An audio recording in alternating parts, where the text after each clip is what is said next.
Hello guys, isang magandang hapon po ulit sa ating lahat. Kayo po ay nasa Munting Hardin ni Sir Mio Vlogs. Kakadilig ko lamang po. Ang gaganda ng aking mga halaman guys dahil naglalaan po ako ng sapat na oras, panahon para po masiguro na tunay na lumalaking maganda, malago, kaaya-aya, striking ang kanilang mga dahon. Napakaganda nila. Green na green po talaga ang mga halaman ko dito sa aking munting hardin, munting palasyo dito sa aming maliit na tahanan sa Gomez Street, Pamplona 1, Las Piñas City. And for today's update ay ibabahagi ko yung aking halaman na green Hawaiian tea plant. Ito po is tinatawag na good fortune at good luck plant. At simula po nung nagkaroon ako neto is maraming blessing po ang dulot at ibigay ng ganitong halaman, kung kaya po dapat po na magkaroon po kayo neto. Bukod sa sila po is napaparami po sa pamamagitan po ng stem cutting, ay itong halaman na ito ay considered Vastu, Feng Shui, money maker, money magnet, at pwede din po siyang gawing lucky charm. I'm planning to propagate even more dahil napakataas na po niya. Then dito sa mismong baba, ito guys, ayan, meron na po siyang panibagong usbong na anak, supling or baby, at tumubo po siya doon sa pinakababa. Napakaganda po dahil hindi po niya kailangang diligan everyday. Ang pagdidilig po dito is done every week po. At nakakatuwa din po dahil tumatangkad po siya at patuloy po siya sa pagbibigay sa akin ng maraming blessing po na hindi ko alam, hindi po ako mawari, hindi ko malaman kung saan nanggagaling po. Basta lamang po kapag may mga halaman po tayo sa ating bahay, ito po ang magsisilbing gabay at sila po ang tutulong para po maalis ang mga hindi kanais-nais na elemento, mga bagay, unhealthy vibrations, kagaya po ng green Hawaiian tea plant. Sila po is good source of oxygen. Saan ba dapat ilagay? Meron din po kami neto sa aming bedroom para doon pa lamang po sa pagtulog po natin ay sila po ang magre-release ng isang oxygen na napaka-presko, filtered at kinakailangan po para po sa susunod na araw po ay magampanan po natin ang ating trabaho ng may kahusayan dahil po nakumpleto po ang ating 8 oras na pagkonsumo sa ating pagtulog.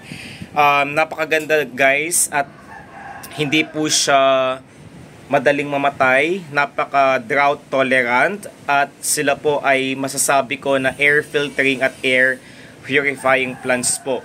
Sila po ay may kakayahan sa paglilinis po ng hangin. At take note na ito pong halaman na ito ay pwede po siyang ilagay kahit saan man sulok ng inyong bahay. Huwag lamang po doon sa kanlurang bahagi dahil doon po ang paglubog ng araw. At hindi po yun maganda para sa ating mga halaman. Situate na ang mga halaman po ay nasa silangang bahagi lamang po ng ating tahanan, negosyo, ng ating workplace dahil doon po sa silangan po, yun po ang tumbukan ng maaluwan, maswerte, masaganang chi, positive flow of energy na siyang tutulong po para sa atin po para agarang matupad ang ating mga pangarap, intensyon at panalangin sa buhay.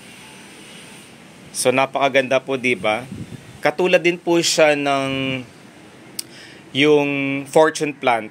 Sila po is pwede pong mabuhay sa lupa at sa tubig. Pero hindi ko pa siya natatry. Maybe next week po is itatry po natin, susubukan po natin yung water propagation. Short update lamang po ito. At para po mas sumikayat pa siya ng napakaraming blessing, biyaya, kasaganahan sa buhay, ay maglalagay po tayo ng pulang laso sa kanyang pinaka-tangkay. 3 pulang laso po dahil ang mga numero na odd numbers po ay maswerte. At ito po ang magtutulong sa atin para maging lucky charm. Bakit po 3 pulang laso? Dahil napaka-buenas po ang dulot ng mga odd numbers at takot po ang mga negatibong enerhiya elemento sa kulay pula. Yan, napakaganda po, di ba? Ito po yung kanyang tuktok na portion or view.